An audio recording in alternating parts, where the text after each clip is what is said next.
पाठ 14 मुहावरे इडियम्स। आसमान के तारे तोड़ना, गुड़ गोबर करना। ऊपर दिए गए दोनों चित्रों को देखिए और उनके नीचे लिखे वाक्यांश पढ़िए।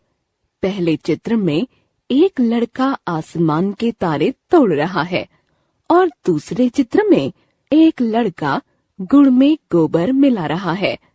आसमान के तारे तोड़ना और गुड़ गोबर करना दोनों ही वाक्यांश अपने लक्षणों के कारण विशेष अर्थ देते हैं।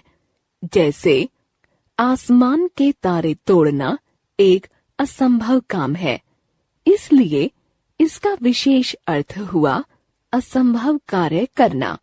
इसी प्रकार गुड़ में गोबर मिलाने पर गुड़ खराब हो जाता है, अतः इसका विशेष अर्थ हुआ बना बनाया काम बिगाड़ देना। इस प्रकार जो वाक्यांश सामान्य अर्थ से हटकर विशेष अर्थ देते हैं उन्हें मुहावरे कहते हैं। मुहावरों का अर्थ वाक्यों में प्रयोग करने पर ही स्पष्ट होता है। मुहावरों के प्रयोग से भाषा अधिक प्रभावशाली हो जाती है। ऐसे वाक्यांश जो अपने सामान्य अर्थ से हटकर विशेष अर्थ देते हैं मुहावरे कहलाते हैं। आइए अब कुछ मुहावरे, उनके अर्थ और वाक्यों में उनका प्रयोग देखें। आकाश पाताल का अंतर, भारी अंतर।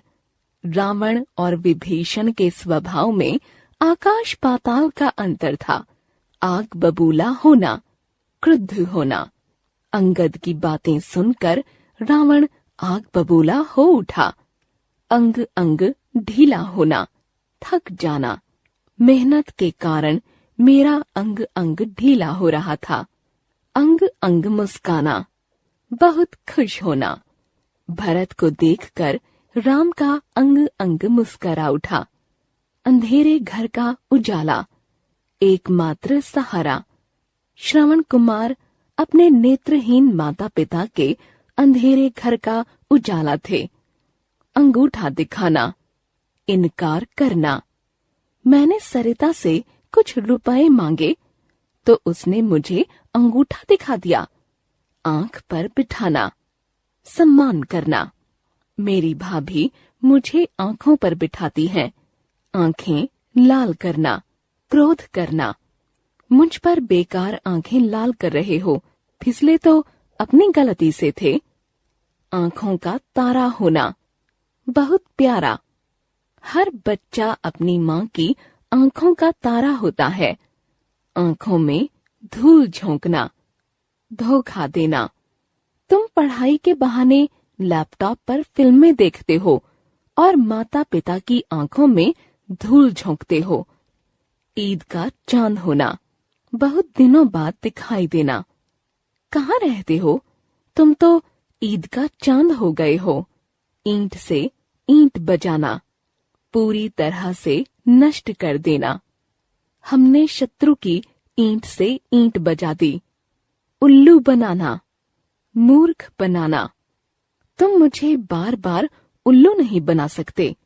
एड़ी चोटी का जोर लगाना, पूरी कोशिश करना। एड़ी चोटी का जोर लगाकर आखिर उसने चट्टान को एक ओर हटा ही दिया।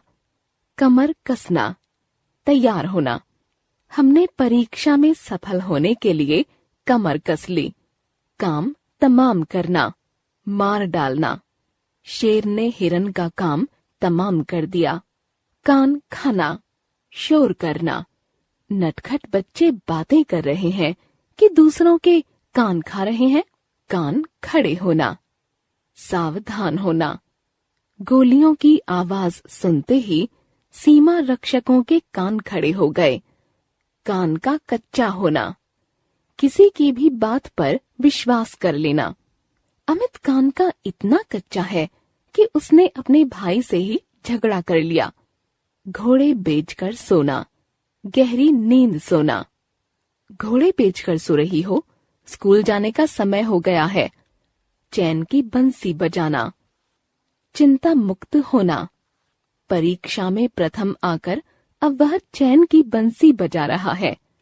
टस से मस न होना, दृढ़ रहना। भगत सिंह अपनी बात पर डटे रहे।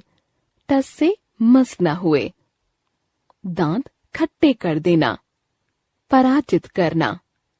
हमारे सैनिकों ने शत्रुओं के दांत खट्टे कर दिए। नाक में दम करना, बहुत परेशान करना। रमा के छोटे से शैतान बेटे ने सबकी नाक में दम कर रखा है। हवा से बातें करना, बहुत तेज दौड़ना। महाराणा प्रताप का घोड़ा चेतक हवा से बातें करता था। हाथ आना, प्राप्त होना। कुछ पैसे हाथ आए तो मकान खरीद लूं। होश गुम होना, डर जाना। हथियार बंद डाकुओं को देखते ही बस में बैठे यात्रियों के होश गुम हो गए। पानी के मोल, बहुत सस्ता। तुम तो तेल पानी के मोल खरीद लाए। भीगी बिल्ली बनना, डर जाना। हमारे सामने तो तुम बड़ी बड़ी बातें कर रहे थे, अब दीदी के आते ही भीगी बिल्ली क्यों बन गए? चार चांद लगाना, मान या सुंदरता बढ़ाना। पुत्र ने कक्षा में प्रथम आकर अपने कुल की शोभा में 4 चांद लगा दिए हैं।